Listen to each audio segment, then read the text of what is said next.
Sebelum masuk, apa sih kaitan kebenaran dan hukum akal?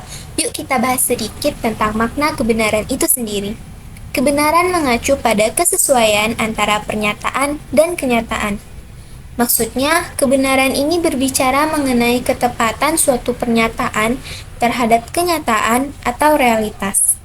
Kebenaran ini ada dua, objektif sama subjektif.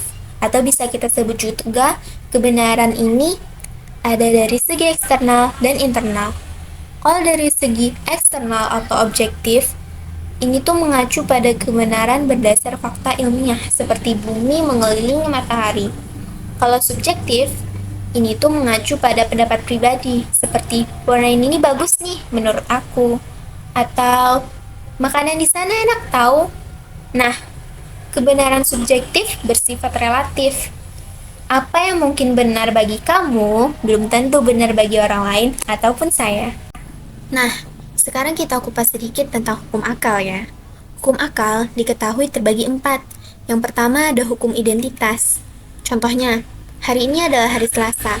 Nah, hari lain nggak bisa nih tiba-tiba jadi hari Selasa. Itu bakal melanggar hukum identitas.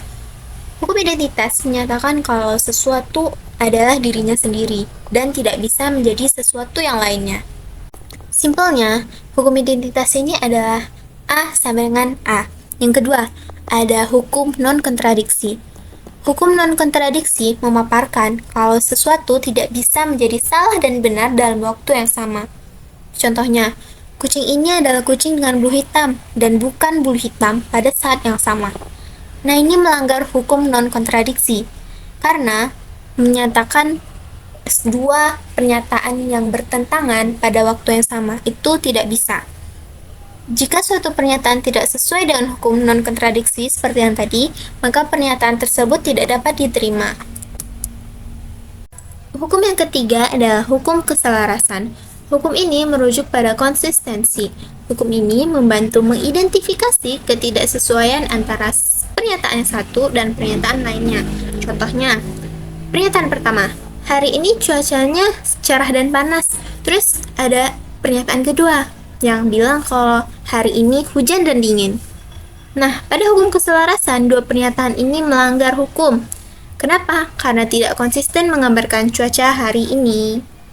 Yang terakhir, last but not least, hukum kausalitas, yaitu hukum yang menyatakan bahwa di balik suatu peristiwa pasti ada sebabnya atau tindakan tertentu mengakibatkan suatu peristiwa.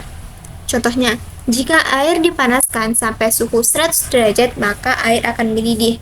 Sebabnya adalah air dipanaskan, akibatnya adalah air mendidih.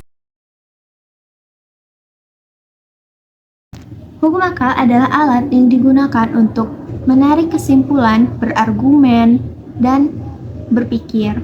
Hukum akal ini adalah langkah penting untuk mencapai kebenaran itu sendiri. Untuk mencapai kebenaran itu sendiri, kita harus sesuai, selaras, dan tidak bertentangan atau non-kontradiksi. Dan yang paling penting harus memiliki sebab dan akibat. Sekian dari saya, sampai jumpa di video selanjutnya. Mohon maaf jika banyak kesalahan. Assalamualaikum warahmatullahi wabarakatuh.